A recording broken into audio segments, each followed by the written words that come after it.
KOFI Radio. Medeni KOFI adroma mwanwani. Odofo aya utie okase bo ewo he. Ebo no nsia ebi wo ho a ebia na wo de no utie ewo ha. Unparalleled coverage.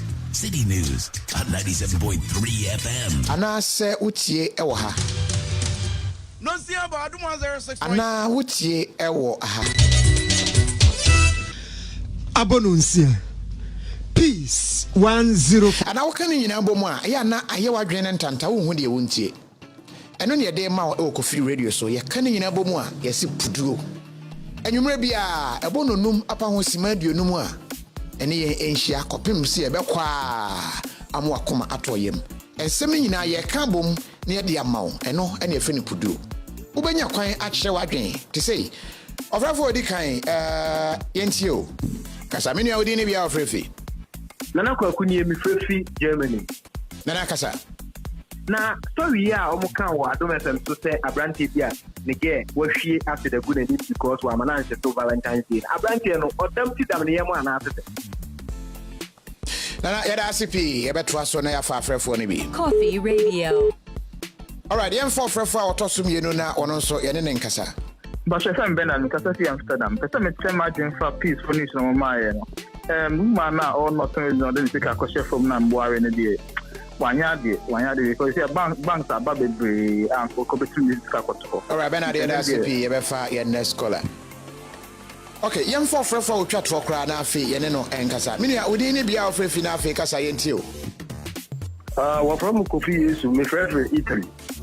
You can in Abomo ya de man live ewo kofiponline.com and I say tune in and I say modernghana.com and I say KOFI TV international.com. Eho nyina na obenya na watumi atie. You best stream live ewo KOFI radio ewo Facebook.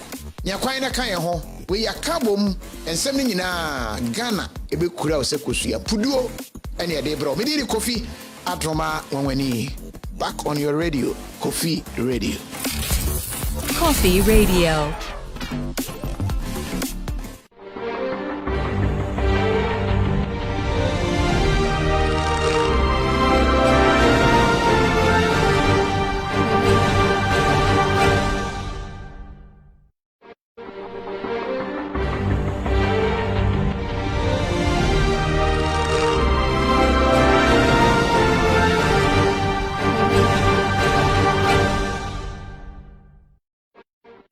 Or KOFIonline.com. Nonso abo apa hu sima be edu na emraso se KOFI radio puduo ye de bedan mo na puduo no eye ensem a ya monitor all the media houses, all radio stations in Ghana. Ensem no nea emu ye hye na editie ene yaka bomu a ye de ebeso mo se KOFI radio puduo no mi amedi ensem yi eho chia me medin ene nana sefa hwebobo. The KOFI. Na ene ensemu a eba ye enye ensemu a ye de ni nyina efa South Africa ensemu a yekoso se South Africa eman fo ni bi etu ebibifo bi ewo ho eso sanititiriw ene Nigeria fo ene eye Zambia fo no eso sana entem yenko na yenkotie senia eye City FM omokan omo headlines no efa ye wi a yato akọ other media houses no na yakofa ehode no nso aba yensha ase Emfi City FM na afi yewi a yakofa other media houses no se na mekan no. President John Mahama demands action from South African government KOFI Radio. over xenophobic attacks in that country. Tonight we hear what the Ghana government's position on the matter is and also go live to Nigeria where we understand there are threats of repercussions or retaliatory attacks. Also coming up, President Akufo-Addo fires CEO of the National Youth Authority and his 2 deputies without explanation. But critics say it is part of another corruption scheme in the government. We'll explore that matter for you. And later on Eyewitness News, local government service fire staff who contested in the partisan parliamentary primaries of the NDC and those who intend to contest in the MPP. Stay with 97.3 City FM for more on this and many other stories on Eyewitness News. And in business, Bank of Ghana enforces third-party identification involving deposits and withdrawals. Also, Cocoa Board promises better cocoa prices for cocoa farmers in the 2019-2020 crop season. Coffee Radio, the all-around radio station for breaking news. Way a City FM headlines and enumerate in some way on the two drop na omudi one bobo edi one baba no yenko na yenko tie sene Peace 104.3 headlines and also ekoi. Bridge Xenophobic e woso no wo kire se emu agogo e de sempanifo hwe na wo ye ntem na yedu agbogro market nso aba bede dwese adwadefo wo mu ene wo mu a wo mu ye kayeyofo e de aboso a ni nyina ye babio mu betena e de dwumantia ensem no bi aka ho ne atra. The all-around radio station for breaking news. Way is a year Peace 104.3 FM and yakofa no Yanko Adum FM, Niemfa Adum headlines and so. Because South Africa, memu Ghana for this year, what no one team says, Omusu Gujim is Ansani Pabia. Yadi one my hour, Omusu, Omuan become, and I'm so calm almost to one abua one. Na anona brantia black rasta and so aya no somewhat to say odi yaus from Kokanya South Africa for ebo brafon. I wouldn't miss a brantia Kojodia, Adanwada, or Kotu to Ekuma Posi for Sabine Fia or Timu, IGP Asha Sefian Yentum. Na abin forward Meramudia to just and a more IGP tuno and one. Na would the Anubantanya Langas from Akuma Kube num and they uko Pemwa Legonin and Patamo Yachiwamo Adentia. Sir John Asemia to just say Rosewood Huns and some Yapa Jacoso Mushamuna, a man for be Yabona Senium and some water. When he said that Yabia Yashamuno, none of Hosson Sabrobe. Na and then Opania Wabi Pa Eba at 20 Jemua was here and they GR and she says and they at my Aquanium Quafa and Tiatas and Yababum Diego Manimasino was in Kayapa Babua. Coffee Radio, the all-around radio station for breaking news. And some way be and a yabubo agu a homaswa yadi ebeso mo se a ye Kofi Radio Puduo. Na ubet me edio comments aba e Facebook post no ehon ye best sha se pra na yakenkan bi edi amount. Sanso and as on YouTube by hon so ubet me a share comment wo ho nanso no. Unfortunately hon nye live into mesrewa numbers aya ye tabubo no mpacho aya memfre because enye live ene ye no YouTube ho. Na ensemwa e wose ye bowramu na ye ko ne ye kofa bi no ye ntwe ho ne ba ya beto aso. Coffee Radio, the all-around radio station for breaking news. Okay, ye nto aso na ye nko ensem ni mu a enedai ensemwa Ghana ene chese abibrem aman ko ni nyina krobia obewura so bia no South Africa xenophobia enwa no bia esi na no se twingon a worry ni nyina ene se South Africa for mindful ni bi chese omsusu se abibifo nkrofo a omo abebie omunwuma e wo krom ho na omo ye no omsusu se omo jo madwuma ye efrom nsem a amaska nyina kodi abibifo ne nsem ni titiriw ene Nigeria fo ene Zambia fo na enam so ama omatuam so sa omo bowura manfo store mu no omo sesam niema enye store mu no omo sesam niema nso a na se chese wo twedja to obi mu ahye no enye gya na otwa to obi mu ahye na ni abansoro eto aso beye enan ne ye kire no eno anse ye wo nkonsa se sifom se ase wo ye anoma no na no ena mpanifo bi a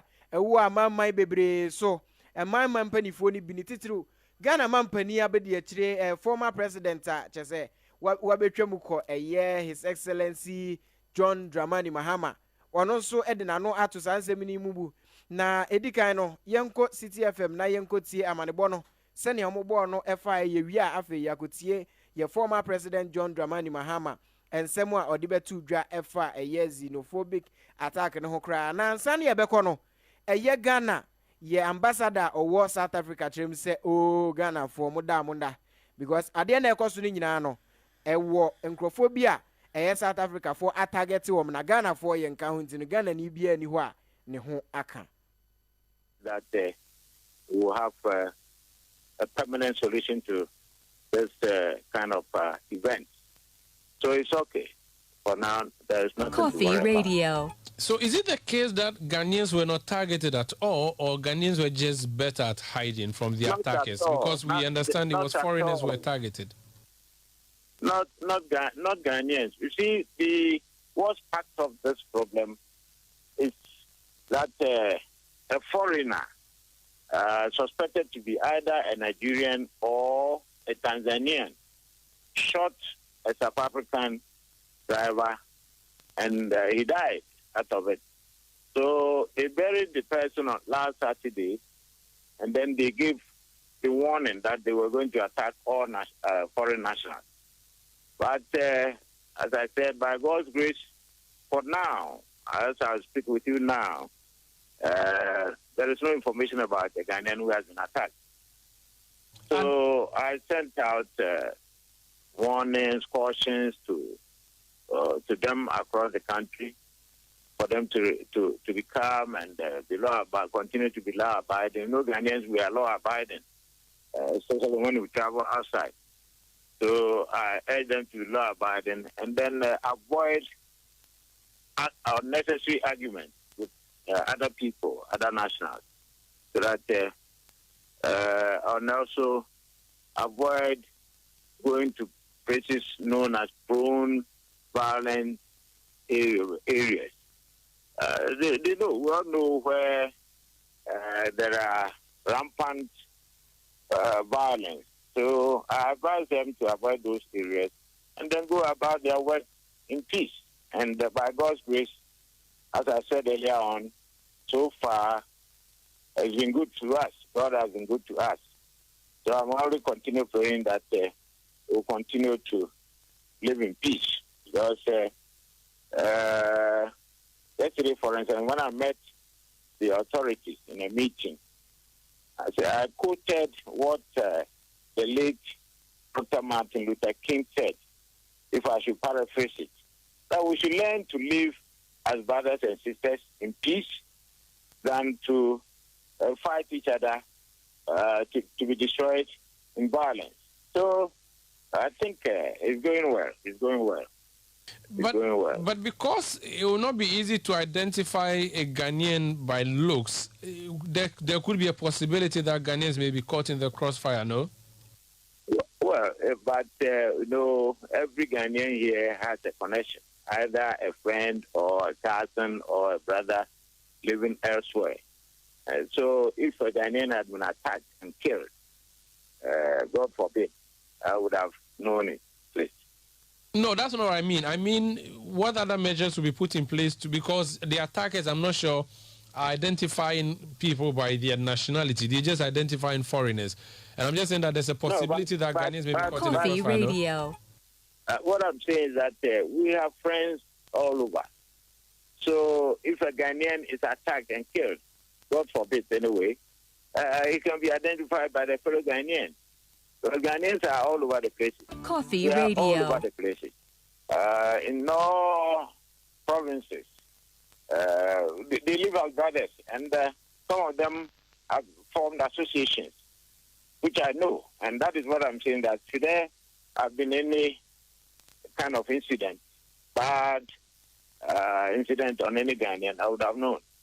Are there as many Ghanaians in South Africa, though? There are a lot. And on record, we don't have more than 600,000 Ghanaians. But from the little assistance that I have introduced, like carrying the consular services to the various provinces and cities, when we put them together, when we put all the figures together, Ghanaians will be over 30,000 here. But on record, as a mission, the data shows less than 600,000. 600,000, yes, 600. No, less than 60,000. Yes, that's what. Let's try and get the figures right. So, what is the official figure you have as an embassy or High Commission? We have on record. We have just 600. 600 human beings, less than 1,000. Less than 1,000. Yes. But you have cause to believe that there are over 30,000. From the consular service that I have rendered, we have rendered so far within the last 2 years that I've come here, that I've been here, Ghanaians over here will be more than 30,000.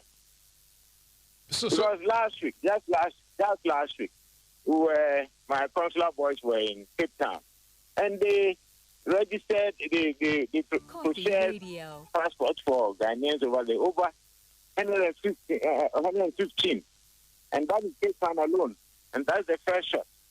So you can imagine, even one shot, we can get 115 people, times the number of cities and towns and provinces around, we can get close to 30,000 or more.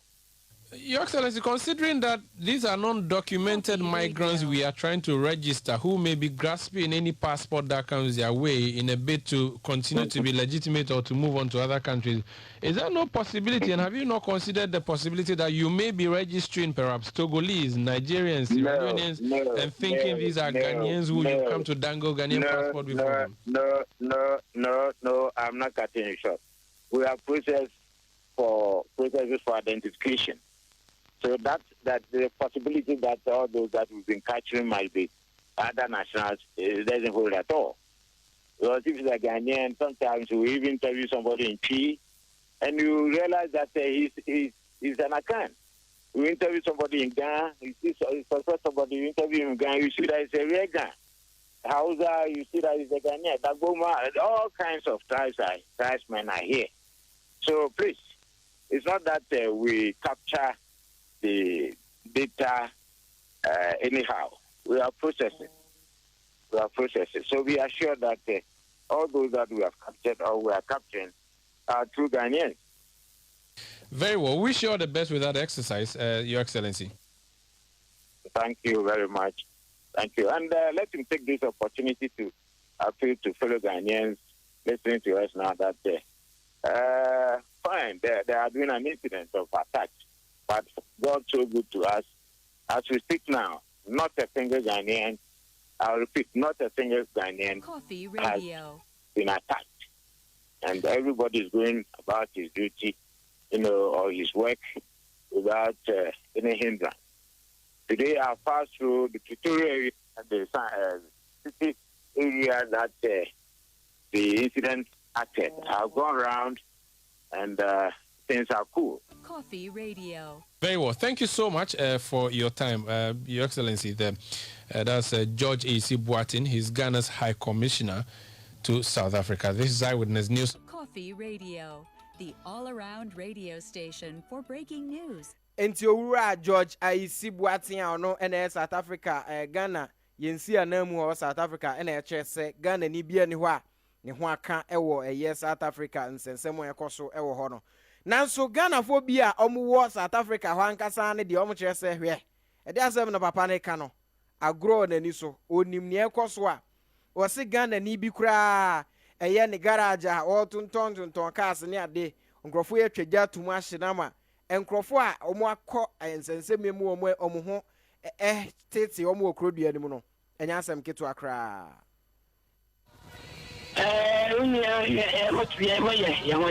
South Africa. Sesia enioma ekose nya ntie se eya bem ama ehubua ana abomu senetie kunma basa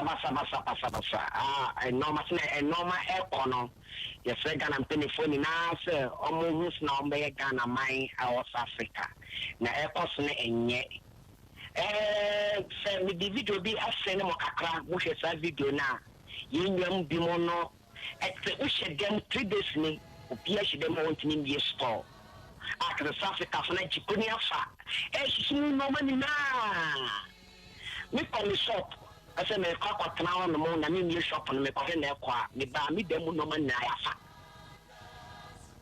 uni ya fa bi amanya one two ama fa bi ya na fa ne bi to ma mo ye na sam ne ko bo ni na ba no Zulu ehine ana se o wa doso ho nti ma Zulu eme ma ne se ana wonko ana Nigeria ni bi edim so Nigeria ni edim so ni Nigeria ni ana ko isi da mo ko tutuo apotai do wani bi ana saska fo se hey o be ji ko na fa ne ko ba no I didn't know what any now, and no matter to a bio. Almost at you, Ethiopia fossil. A great. It took a whole moment in our store. Only one day, a booster said me 100 and something store. And someone on one day. Could you know Ethiopia for a day? I see Ethiopia for no a baby store, Dodo, and Tabasso.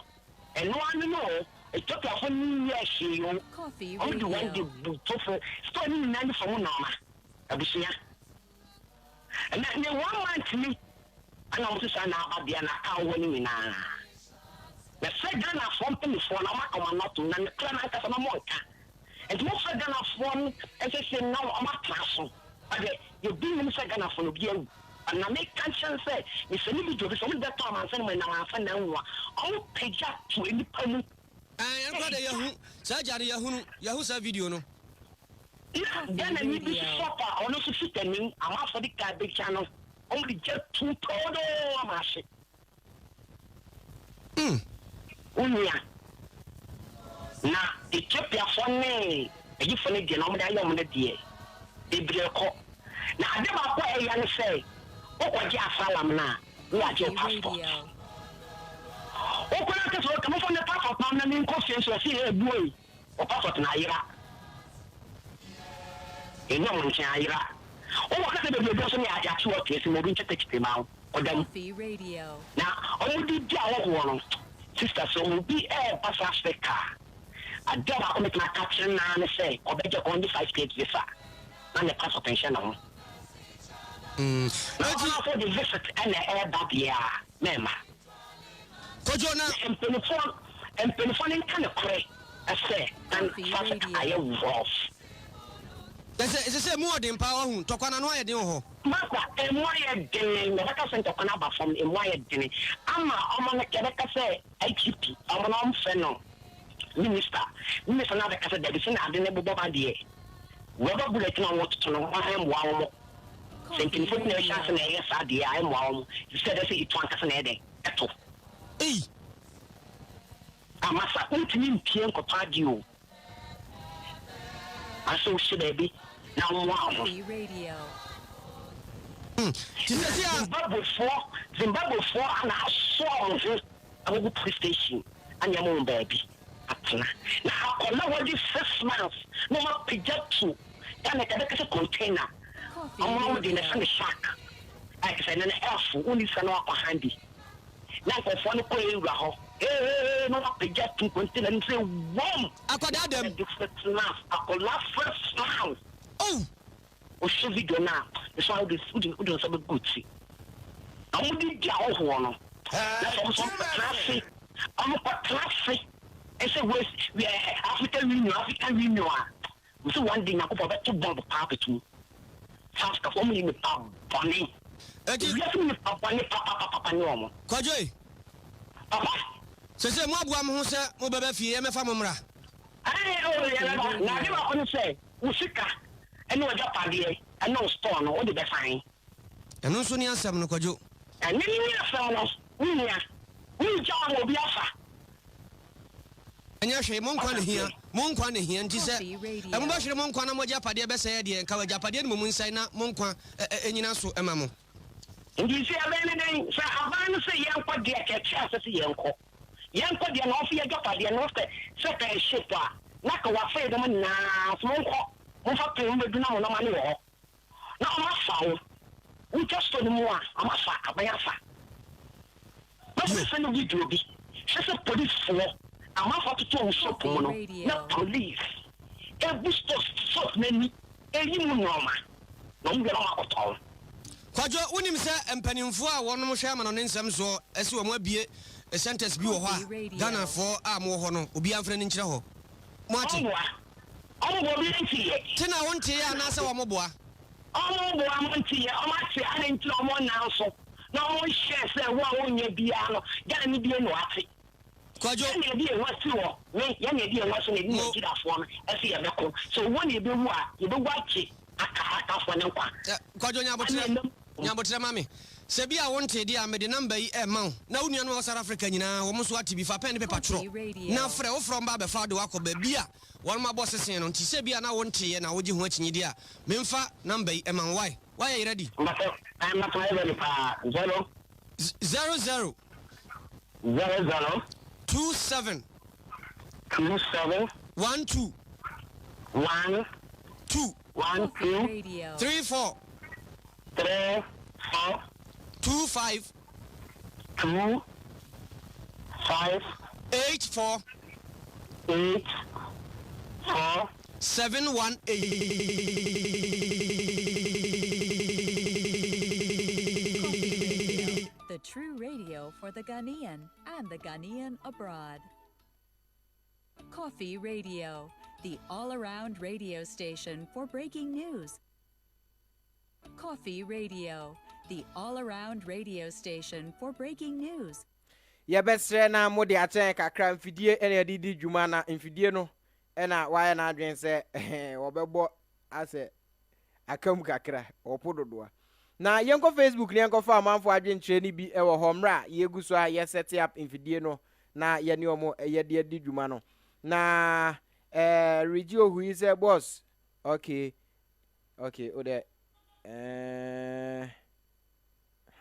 Nana Fua Oblefi or say what about the undocumented immigrants omwa ba kuro ni mu a omo no oma mfamra kwan so ne bae no omo so den na eye Ghana mpanifo no mo South Africa no omo ye wo mo eno eye adwenkyere ana se question eye na Fua Oblefi the first ene de ba Meshak yebo ase adentina UN any AU omote ho agbugbo omunsa omunko na omunko enko name South Africa for nko kasa ema bibia ema yie ento yie asefem pa na yekoso no osusu se wo se AU any UN ekomu ntentem ara so na Osman Kampore se enti Ghana ha bibia ebesia yebeti no sofo ahye ho nkom no enti nkom hye no omo anhunu se sa de ebe koso enti no omo betimi aye bibi afa ho ana we eye question yenua baako ede eba na Janet Edu se ena alaye bobo o se in Africa yempanifu ededa ya no enti omuntimi anya hwemfa ne yekoso e South Africa no ho ana bibia ni ho mbetimi aye eno eye obi adwenkyira ode aba na yenhwe ne omanfo ede eba na yenye fast na yenkohwe nsem a still ebrew efa eye South Africa ensensem no eho. KOFI Radio has got you covered. Join us today on TuneIn, modernghana.com or KOFIonline.com. KOFI Radio, the true radio for the Ghanaian and the Ghanaian abroad. KOFI Radio.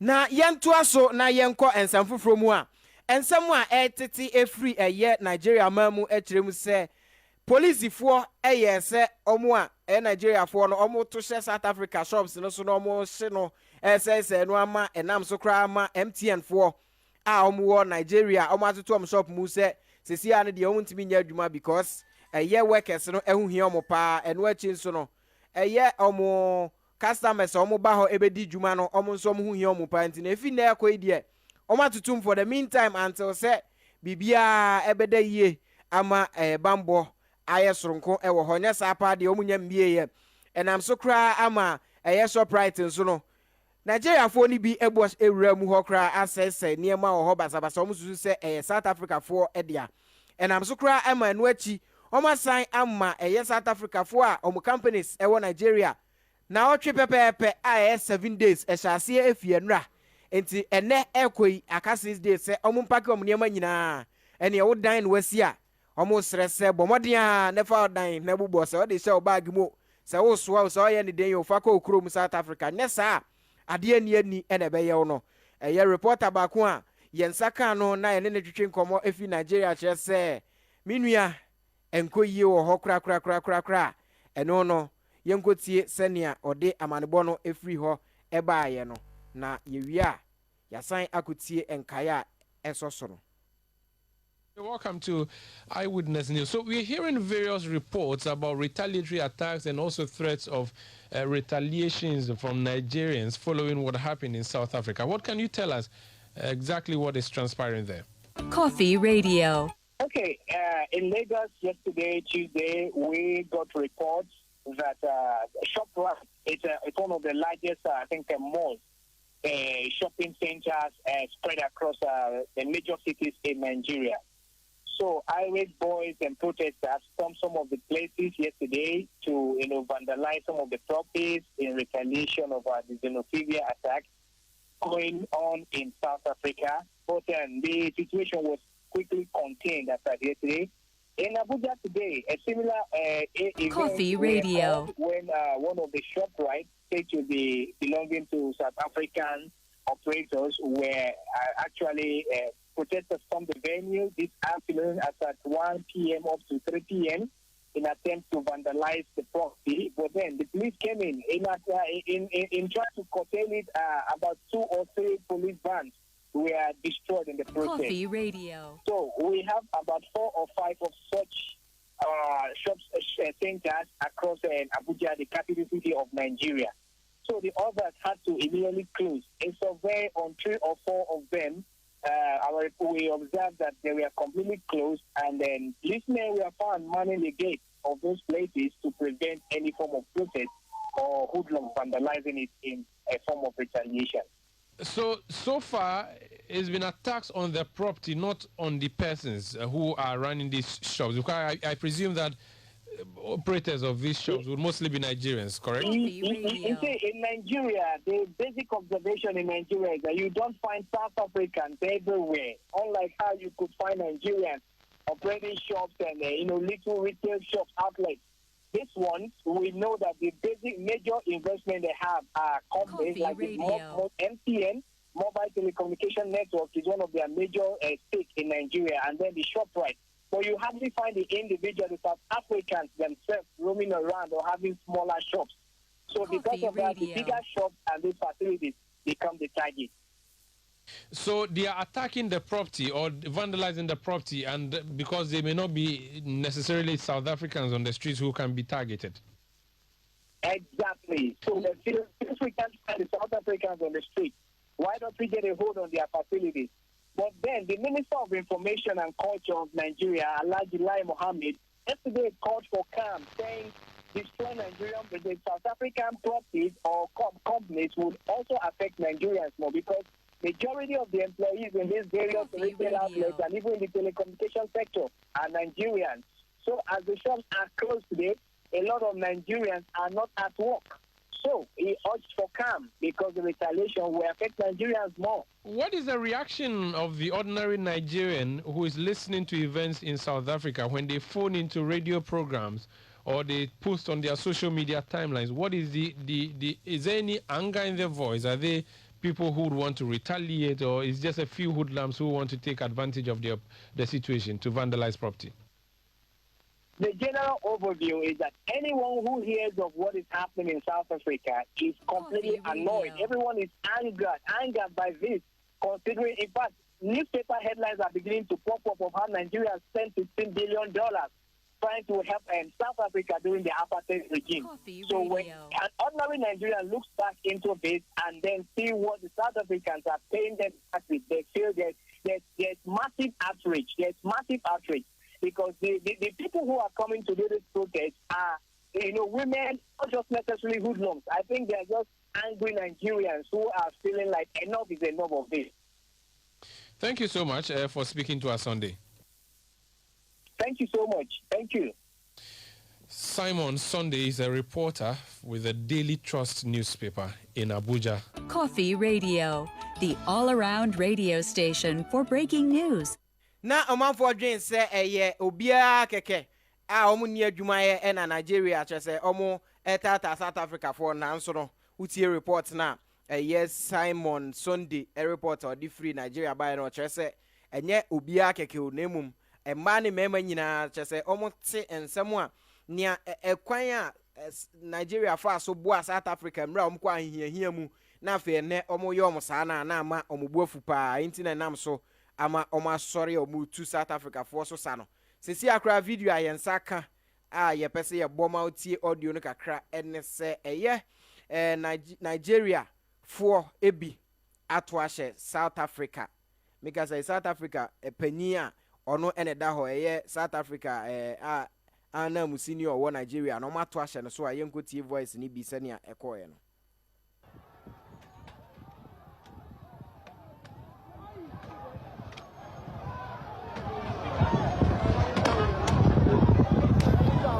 KOFI Radio.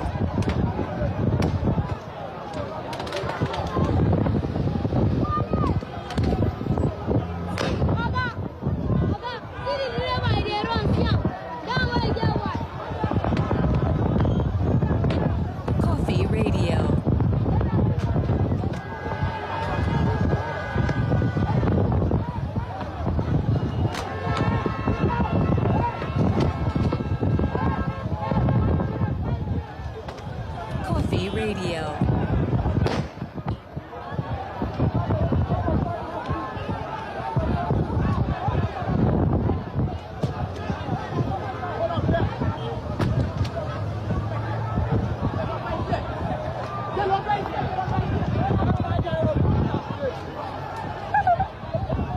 KOFI Radio.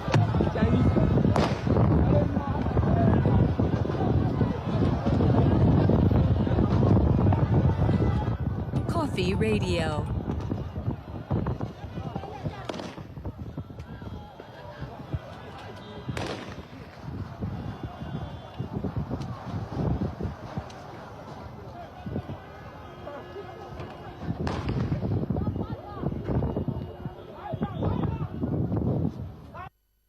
KOFI Radio. KOFI Radio. The all-around radio station for breaking news. na ote voice na atisa akwala bi wachire a eye driver o twi opani high commissioner no kra no a wasi dwane na akwala ketu ane chese oga hwe driver na asi dwane no hwe odwane o mu nchire no na otimu se nkwada akora ni abre nkwala abuafu pa e Nigeria ne ekoso e wo South Africa no e na ama omo nso enam so a omo yese owo no ode ani bre na ekanti ama omo nso etu South Africa fo ho eso sa no na wo sansem kro ya mu entie a yesan enya free Nigeria no chese se film semo a yenkohwe ne entie reporter ba ko ono nso ewo Nigeria ono nso de baaye de beto Peace FM for animu efa sa niema ekoso ewo Nigeria kroya no ehun.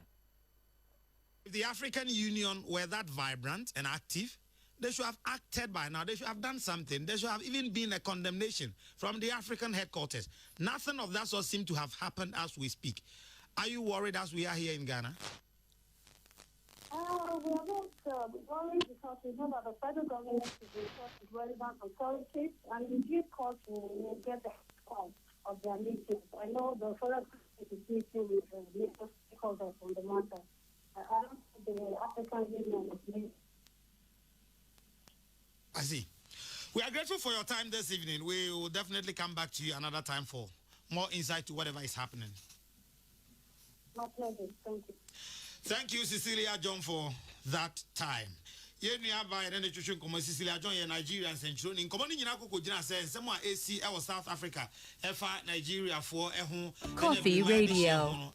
Nami Bisani said, Ekosia nyumre ya kasa DNA adefofra aba obetimi aboyamane ye no ochire so sane ye kenkan ye no mampani ne na ba mu mpanifo ne bambofo ne ade ahia ama won matu anamo e de afa ho kane no kan Nigeria fo ye ne se ne papa anyehwe abone nyehwe eti ko omo so beto ahye South Africa fo so na won shops ahodo ne ade ho no omo so akọ sese ne se ne a na South Africa fo no eye e wo omo mamu no pepepe nanso omampani ne bambofo ho ye ha e ma empokuru du ba no mampani hye se bambofo nko na South Africa fo atena ya hodo ne wo mo japade ahodo ho no wo mo emo ho ban ne mo wodna no tu mu kan se ne ma esi South Africa KOFI Radio. Henya ade sese wiase nyina esoso so ocheche mana mbisa nsenti Wamo akuma tom yem Nigeria for na small mampani eka ne anama otu ye no ama abotoye mu aba na wase o se wo hwe Nigeria for ne se na musi ye nema na eyara eye abotoye mu aba isanse wamo ewa rehye mu se ne sesa aban ne ye no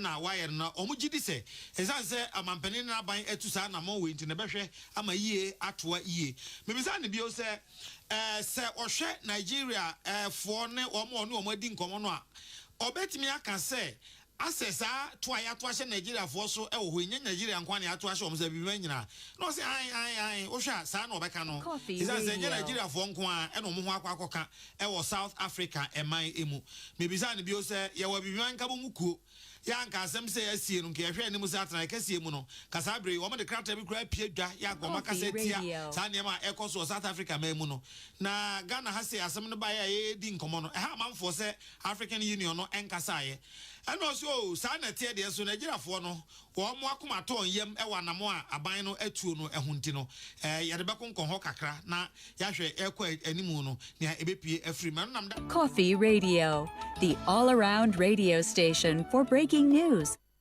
Enti wei ensem a ye nuaba Cecilia John a oye journalist e wo Nigeria ode eba o kire se sesi ande Nigeria ban ene Nigeria for no atwetwe nkomo ama obeka se yie ya to yie anesa because ohese ne ni kromufo no nkomo ni edin na sesi ya se omato mbo ne ma bi hu na ogidi pa se kasaya Nigeria ban no ene omo anya no ena ama enam so ama sesi yie eye ato yie no na yentie senator baako no Nigeria ena owo achopa wode ema abibremu amman empanifo se omuntu sa niema ekoso e South Africa no eho esa yenkotie mami na reho semra.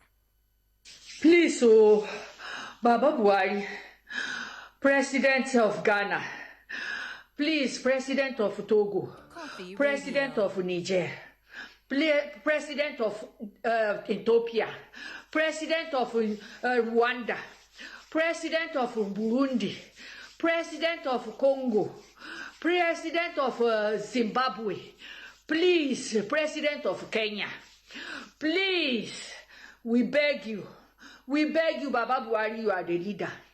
You are the leader, Baba Buhari.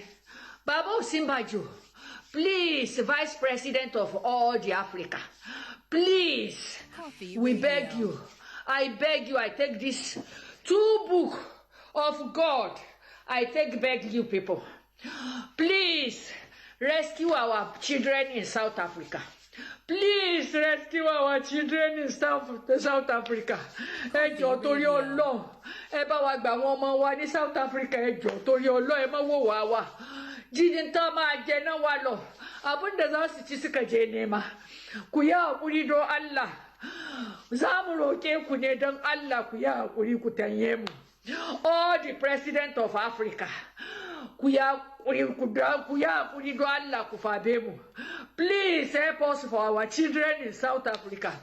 Both Yoruba, Hausa, Ghana, both India and Rwanda, Zaire, Congo, Togo, all of them in South Africa.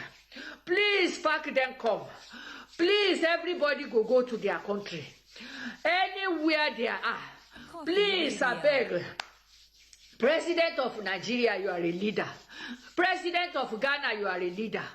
President of Togo, please, you are a chairman. Please, make una go pack all of our children come from South Africa. Oh, they forget to say now we, the rest Africa, we help them. The time where they are dying, the time where they are collecting their country. Now we help them. The money when Nigeria donates that time, 60-something billion. What of Ghanaians? What of Togo? What of Burkina Faso? All of them, they help this South Africa. Now they say they don't want to see our children. Please, I beg anything they do, please. Make you people please go and collect our children. This one go teach all our leaders sense. All money where they pack go to South Africa. Both the pastors, please, where they carry Nigeria money go to South Africa. This one go teach them sense. Now in Europe, if they say make we go, where is our property go live? This one go take us make sense. Make the leader where they go, where they pack money put for all country where no be their country. To make good for us in our country, they refuse. See now, if they pursue us here, their property don't pafuka be that. I beg, either na Igbo, na Yoruba, na Hausa, na Igbo, na any country, make una go pack them come. Any land where una pack them come. People go donate money, oh, we go give them money, make them go to their mama house. KOFI Radio, the all-around radio station for breaking news. KOFI Radio has got you covered. Join us today on TuneIn, modernghana.com, or KOFIonline.com. KOFI Radio, the true radio for the Ghanaian and the Ghanaian abroad. Any out ye a senator back our sanya or for a mammy. And yam shishino efa and yama koso ewa South Africa. Ena odia chopa e kwa koma a mampany for I wore a bibri my muhanina se hombitimia. Obia amfa plane, censorship no debeko, seka no debeko, onkwasa ninkwada embra ne maimu. Na yamfa we nyina nyesua de se fi na ekoi. South Africa omkwa hu hia mu a. Yabehwe omo saa na yede omo asen akọ. Ense se yesan ebuo mu bi mo nye nipa wase eboa omo. Na wasansem kuro ya mu xenophobia nsem ya na ye former president John Dramani Mahama, His Excellency, odinano atum ochese e wose South Africa mampanifo omu kasa omu de omu nansi form na ne ekoso no enye eno achi nso no ye ko German South ai wo biye nim se bunofo de omu tu kwan pa ye ne omu nso ekodwetwe nkomo a omu nso nsem a omu de tu ye nim no yentie former president nsem ni bi na ye wi a yakọ ne akofa biye fo enso nsem na so nipa be yenum e no masi so dua se wo mo afrimu na yenim se Ghana ha wo mo tu kwan pa original wo mo tu kwan pa no se bono ahafo wo mo tu kwan pa na beti se German South so wudru ha adehia wo mo firi ho tu kwan ebi fa Libya no wo makwa ebi kopie South Africa no wo mo dosom eti ma yense ntro ni kwaku fita KOFI Radio wo mo kwetwe nkomo se de ekoso South Africa no san eno mo hu no. Say, my bush ni bi was South Africa this year because we know here anye adia si ba ko pe ana mi no we kan wa me fan say ne ma hu be 3 times kra na ne bro so sa ndi me de ma bush ni bi wo de anga futo me tindi ama ne say e be ya anga on samre na chi na aja o me sha brabo na ase foforo so wo hanom na ba bia ne ha fact ne ekoso no e ya sefem e tan e de ne ekoso sei South Africa for fact ne ma bia mo ye na nya kura ntim se mmia wo ho a ka mbe kan ne say omra because ba hwia na o mu kura ku upie kura o ye me e ye Ti me kura no na no meti nusu bi se Nigeria for ha share den South Africa for mo ne ma bia mo ewo Nigeria me kura ga na kura ha share nya sa ne ma ne ma no kura na so ye nkire ne ma mo hu se ne ekoso no ye mfua sa ne ma ne ma no so e tan kura ga na ho ba ya gije o mo so kama o so go do bi man so a na omo ya wa yakaka de Africa to Africa de e senka sa de ne ba hu eti na mo ye no de nya mi ho nga be se o mra fie na ba bia na ha sei person obeba na shi stand say memnua okọ Libya so okọ Libya no so ofrem se bia bibi se ne asiwa nka nke so omfa hia mra na nipadua ne ye hia ska nti nka meka so omra nkwa ne hia nyeska de ekosere nya de ayi twayi nti se me wabusani bi wo ho de anka de meka kire nipa kro na ne se onsan mra mpa info kuntu ya ninchi ana eko na wiase no so se unya nwu ya unim bi obenya wo nkwa so ana o wade nti se bi o ka frache wotu bata ko ba bi na hwe na ne ma enkoso yi na se kudu ta me wo se odo nkwa etwa so de a da kwam bia so wo se wo sen wachi na oba na obehya brabo ase foforo se am se South Africa fo share ne be ye ne asen nyenne men te akra no we ye de to so mensa me mate ekwa akoye annual event na kama se South Africa fo no ewura fi ba bia be fi bae apartheid in South Africa Nelson Mandela Oliver Tambo nom ne Archbishop Desmond Tutu nom ho asem na ye dia ma South Africa fo but o he kwan abede bankasa be nuanom abibifo nam so no a eyade a oya ndi mesem nua wo ho a nga me friends omra me last year esi ye no madam bi no nya madam no em Facebook friend of Ghana ha ya me send the message say o ye safe so I advise him say nga be omra ne ba bi o teacher ni wo Ghana school abu o be tana kire wade a akatua nye de but oye chenze ngrofo yi be kwa kokukwa so ho kure mu bre isi ajima so tima na be sa hawa de ndi be mabusu ni wa be mra betan ba bi na South Africa fo be wa no so be ye ba dwen se be so ye ngrofo be ba no na be so be ko me de afutu kakra me de be ma o my Ghana fo ne se me mabusu ni wo de a me ka se ne se omra bi o be ka se wabusu ni wo so member bre to konesi no ye nim akira se bi a china e ko su ya e bi e betimi etu atara kora ko kosi be bre wabusu ni ya ti me de kakra me ti maka ne se me wabusu ni ya wa me tu ni fo se onsa ne mra fi we yensen choni kwa kufita kopie German South District eno oni adehye twetwe nkoma a wo ma kire o ma dwufi so wo mu de wo mutu kwan pa eno mu chem se ka baabi aduru ni de ene baabi ya ne ha si ebekumi de ene meba fie na me de koma ba beda anye bia se me wuro obi fie no wa wofufuo bi a metimi kura de mensatum enti we ni ne omanfo binom ache o ma dwene e de afa ho Coffee Radio, the all-around radio station for breaking news. Enti wei ene nsɛm a efi Nigeria ne German South eba na afe yemra nsɛm foforo mu na nsɛm foforo mu a yɛkɔ no ene na ɔtwe pɛpɛɛpɛ ene enya ne nteɛ sɛ posifo mienu a ɔmodi ɔmonkui ɛwɔ Kasoa etu akasa ɔmo ne tuo no amfiri ɔmo nyɔnko anaasɛ ɔmo mfɛfoɔ hɔ ene kasa ɔmo ene nyɛ sɛ am robbers a ɔmo bewie ɔmo agye ɔmo nneɛma ene kasa ɔmo tuo na emom Encrophobia no mote salunka mu omo ko a posifo no entia enya ne so mu gina omo anyina ena ema omo ekasa omo tuo sa na enam so ema brante ba ko a na yesu se ono ene kita tuo na odidi awu ente sa no eye Eric Kwadwo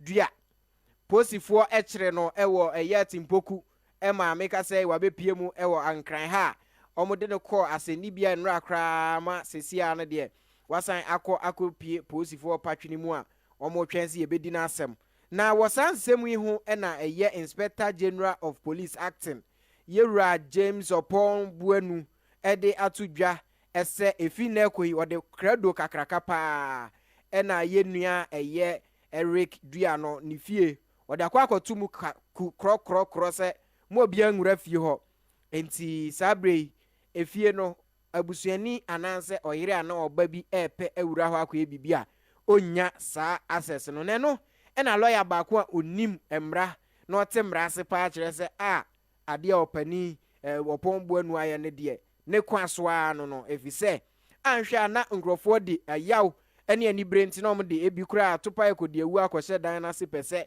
oma time ekodi ewu akum abusua ene emma ene oyira oja omo akire egu fie na sesie oposi patwin mu no nti obesusu se nea opani Opon Buenu ne waye so de credo akwakotu mu no eye pa so de credo no atu fie nim abi krompa o manya information bia ni pa no kwa sa ma chenu kwa no obi de ayi bia ko sha sa be ditoneti ebe tuma bubu fie the next row for this sai wo mo bombo blast ebu on ma time na o mo de ye enti abi kwa o manya information sa chenu no ni fie na o mo na no yesa prosifo han no obi de bibia kwa sha wa na num fie ni nyina be bubu ni yem yo ana prosifo ye enti ba ga jose bia information e bia kita bia mfrifi ho ama mo don hwere mi ansa mo mfrifi ho ebi kwa na be bisa so ke ne yefu he fa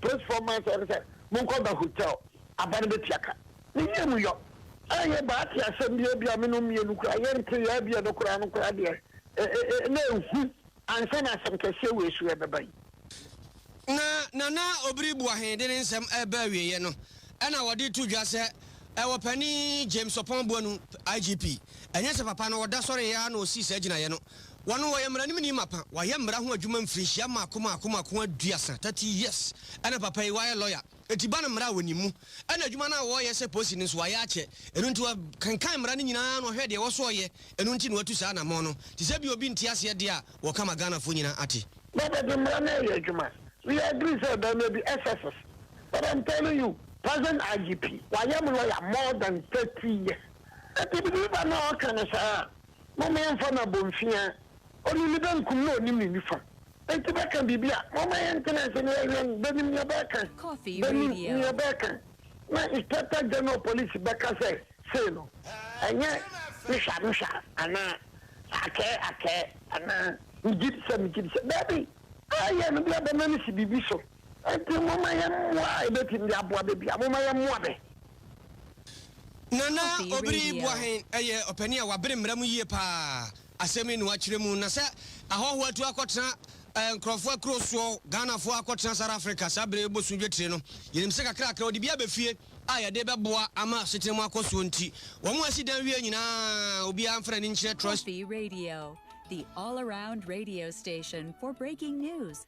Entina and somewhere efa eye near IGPI no ena opani a ono oye lawyer ni wo opene IGP se wayesa na ne krakra mu kra ansa na ye wie puduo no Sir John owura akwadwo owusu afriye a dodo na edin a ye different ne na hotedin pa Sir John yes akra wo no de sia papa na opani ono eneda forestry commissioner no na yenyane ntie se Rosewood eho eba nsem ma obroni bi China ni bi anani nketenkete se apostrophe chese wakotwa bi e de ase container mu anka oye nwa de aduane akodikrom ema aposifo ensaka no ema omo chiri Rosewood na sa Rosewood ho nsensem yi enam so ama aban aseti abedwakuo bi a omo di anu baba ya hwe kwan ye fa so ema sa Rosewood omo ma kwan ema onipa okotwa ye no onya eye krata etimedi ko twae na no ena Sir John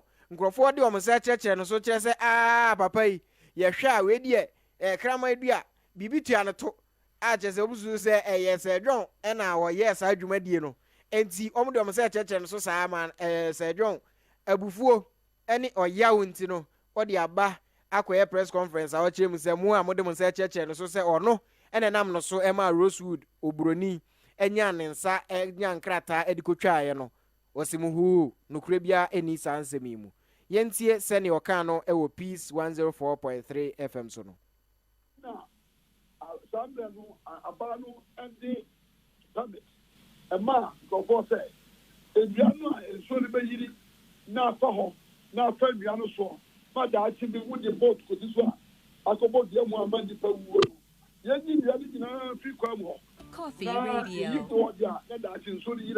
Now, voter lake no, and not that no ya hanyar santi. And you know as it is so mu, and a so na ida faso. It would the boat is so.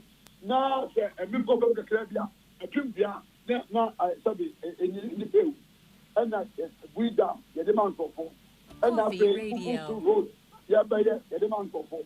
And on the trail, and that is it.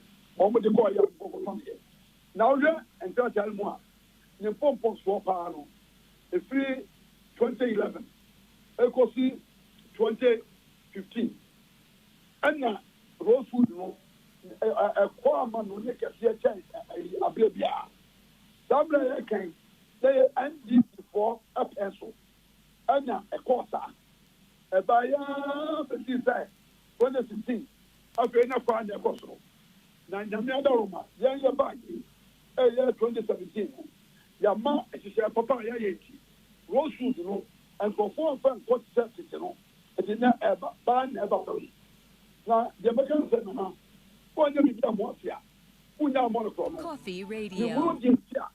Dr. Park all day sabi ne penso Rosewood do e ko amanone e chain abrebia no what day if you na sabi ya pesi and what nanya besie sabi what you boss also ohemu ne personal and na sabi o se Rosewood no na to no wo dia na go for the command on the kasia ne person and the coin na no because me put am say tamre e dia sabi o kafa Rosewood between 2011 and 2017 no work out asabe no kai on the record bia so waka ho asem da na sabi edire edisant mago ya ba ye na fe na sabi o de ma masema ba e no sori a no tie di ma bo so but edukwa bi ni so mo ga say ya peso Rosewood no e koso che e bia e no kwa bi ani onu report no